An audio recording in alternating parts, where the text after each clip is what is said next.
আপনাদের নেতা হিসাবে আমি আপনাদেরকে নির্দেশনা দিব, আপনাদের সহকর্মী হিসাবে আপনাদেরকে আমি অনুরোধ করব। দেখুন, আমাদের কিছু কিছু সহকর্মীর মনে 5 তারিখের পরে একটি অদ্ভুত নতুন একটি অনুভূতি এসছে। কি? মনে হচ্ছে যে আমরা বোধহয় সরকার গঠন করে ফেলেছি। প্রিয় সহকর্মীবৃন্দ, আমরা সরকার গঠন করিনি।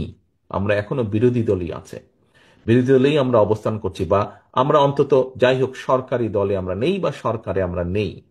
আমাদের যে সকল সহকর্মী এরকম ভুল উপলব্ধি করছেন, তাদের বিভিন্ন আচরণের জন্য বিভিন্নভাবে বিভিন্ন জায়গায় দল ক্ষতিগ্রস্ত হচ্ছে, দলের ইমেজ ক্ষতিগ্রস্ত হচ্ছে। প্রিয় সহকর্মীবৃন্দ, এর ভিতরে চট্টগ্রামেও কিছু কিছু ঘটনা ঘটেছে। আমি কঠোরভাবে আপনাদেরকে আজকে আপনাদের নেতা হিসেবে নির্দেশনা দিতে চাই, আপনাদের সহকর্মী হিসেবে আপনাদের কাছে বিনীত অনুরোধ করে বলতে চাই। দেখুন, আপনারা এখানে প্রত্যেকটি উপস্থিত 859 জন প্রত্যেকটি মানুষ, আপনারা এক একজন বিএনপির প্রতিনিধি। আপনারা এক একজন কিন্তু বিএনপির প্রতিনিধি। আপনার এলাকায়, আপনার যেখানে আপনি থাকেন, যেই যতটুকু জায়গা নিয়ে আপনার পরিচিতি, আপনাকে প্রত্যেকটা মানুষ আপনাকে চেনে বিএনপির একজন কর্মী বা বিএনপির একজন নেতা হিসেবে। হলেন আপনি বিএনপির, হলেন আপনি যুবদল, স্বেচ্ছাসেবক, ছাত্রদল, শ্রমিক দল, তাঁতি দল, যেটাই হন না কেন, এন্ড অফ দ্য ডে আপনাকে মানুষ, আপনার যদি নাম হয়ে থাকে এরশাদুল্লাহ, আপনাকে ও বিএনপির এরশাদুল্লাহ, আচ্ছা, এইভাবে আপনাকে কিন্তু মানুষ চিনে। ও নাজিম, ও বিএনপির নাজিম, আচ্ছা, এইভাবে কিন্তু মানুষ আপনাকে চেনে। অর্থাৎ আপনি পরিচিত বিএনপির প্রতিনিধি হিসাবে।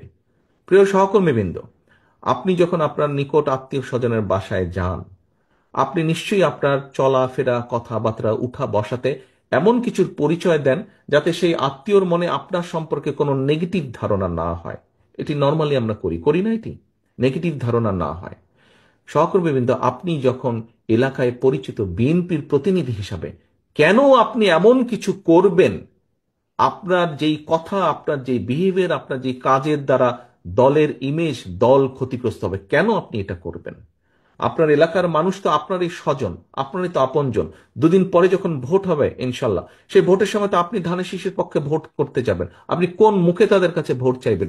আজকে যদি এমন কোনো বিতর্কিত কথা বা বিতর্কিত কাজ আপনি করে থাকেন, তখন তো সে আপনাকে উল্টা ইনসাল্ট করবে যে ওই দিন এই কাজ করেছিল না, কেন এখন আসছে ভোট চাইতে আমার কাছে?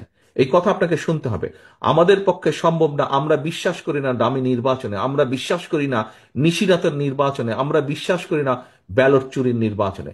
আমরা বিশ্বাস করি জনগণের কাতারে। একজন নোয়াখালীর একজন বোন বলেছেন কিভাবে এই দেশের মা বোনেরা বিএনপিকে ভোট দেয়। আমরা সেই ভোটে বিশ্বাস করি, যেখানে মানুষ লাইনে দাঁড়িয়ে নিরাপদে, নিরাপত্তার সাথে, স্বচ্ছভাবে, স্বাধীনভাবে, মুক্তভাবে, ভয়হীনভাবে ভোট দিয়ে যাবে। আমরা সেই নীতিতে বিশ্বাস করি, এবং সেটি যদি অর্জন করতে হয়, আপনাদেরকে আজকে কিন্তু অনেক কিছুর পরিবর্তন করতে হবে। উঠা বসা, চলাফেরা, কথাবার্তা আপনাদের পরিবর্তিত করতে হবে আপনাদের নিজেদের। বারে বারে আমি বলছি, জনগণকে সাথে রাখুন, জনগণের সঙ্গে রাখুন। সহকর্মীবৃন্দ, আপনি ক্ষমতায় যাবেন না।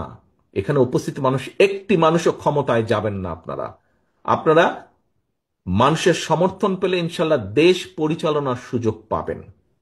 দেশ পরিচালনার সুযোগ পাবেন। মানুষ আপনাদেরকে ক্ষমতা দেবে না, আপনাদেরকে দেশ পরিচালনার সুযোগ দেবে। দুটোর মধ্যে পার্থক্য আছে।